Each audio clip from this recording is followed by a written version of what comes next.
Bismillahirrahmanirrahim. Assalamualaikum warahmatullahi wabarakatuh. Perkenalkan, nama saya Fajar Andrianto dari kelas RPL PTIK Universitas Muhammadiyah tahun 2024. Di sini saya akan menjelaskan atau memaparkan dan mengumpulkan tugas UTS mata kuliah Mobile Programming, yaitu tentang membuat aplikasi atau proyek menggunakan Visual Studio Code dan Flutter atau sistem database yang sudah ditentukan, yaitu tembakau rajangan. Yang pertama kita buka, yaitu kan di sini udah saya buka. Yang pertama misalkan kita dari nol, saya buka Microsoft Studio Code-nya, terus open folder.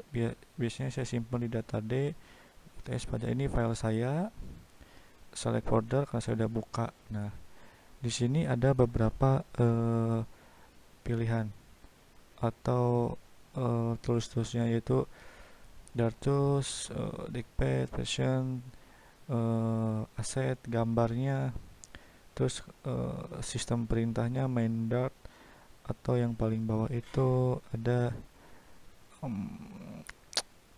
pub spec. Nah, begitu. Tapi kita fokus di libnya.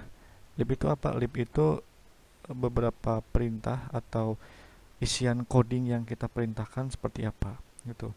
Sebelum kita ini ke sini, kita bikin dulu di terminal. Misalnya kita bikin proyek apa, nanti otomatis setelah klik terminal, new terminal, nanti akan muncul ini Mendel apa libnya iOS, terus Androidnya. Nah, nanti akan muncul. Nah, nanti muncul biasanya ini kosong. Nah, makanya saya tambahin homepage, login, setup, sama yang Mendartnya. Homepage itu apa? Nanti di isiannya tuh di dalam aplikasi itu ada pembelian, penerimaan, penjualan, pengiriman, dan pembayaran. Itu icons menu cardnya. Nanti login di sana ada, biasanya kan kalau login kita ada username, password, eh, atau daftar ulang, atau misalkan daftar baru. Nah, begitu. Nah, di sini kita sign up. Nah, ini itu adalah perintah coding membuat login dari teks-teks keseluruhan, begitu, dari widgetnya. Nah, setelah misalkan kita bikin, nah ini mendatnya itu keseluruhannya. Jadi keseluruhan dari total ini ada di mendatnya. Kalau misalkan mendatnya error, nanti yang lainnya juga pasti bakal error. Nah, ini kan untuk runningnya mendat tuh. Nah, ini kan udah semua. Setelah misalkan ada biasanya kalau misalkan emang ini suka ada peringatan merah, misalkan kodenya error, tapi kita cek. Nah, kita cek. Nah, seperti kayak gini ya. Kita cek ini not install. Nah, nanti biasanya kan kalau misalkan ada dua pilihan, biasanya saya menggunakan new terminal di sini. Yang jelas harus pasti di apa ada di file kitanya. Nah, new terminal, atau misalkan di go di run terus start debugging. Tapi biasanya saya yang simple itu Plateran. Nanti setelah Plateran nanti akan muncul seperti ini outputnya. Nah, output seperti ini. Nah, ini outputnya berarti berjalan. Kalau misalkan ada muncul tulisan you have many times, itu berarti ada yang salah dengan coding kita. Misalkan biasanya dari libnya, mendartnya, atau homepage-nya yang nggak jelas, atau isian yang lainnya.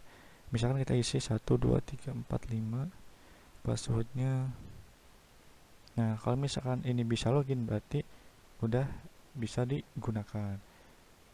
Nah, ini kan muncul ya pembelian, penerimaan, penjualan, pengiriman, dan pembayaran. Nah, ini kan semuanya ini kan ada di sini perintah. Nah, ada di homepage. Nah, tadi kan saya nulis pembelian nih, ada penerimaan, ada penjualan, ada pengiriman, ada pembayaran, ada. Nah, ini tuh berarti tadi kan ada di outputnya. Tadi pas di login kan tadi saya menggunakan username ya, username sama password. Nah, tadi kan sebelumnya ada. Nah, ini adalah hasil setelah kita login. Itulah sedikit eh, penjelasan mengenai Flutter, Visual Studio Code, membuat aplikasi sederhana. Nah, ya, kurang lebihnya mohon maaf. Wabillahi taufiq wal hidayah. Assalamualaikum warahmatullahi wabarakatuh.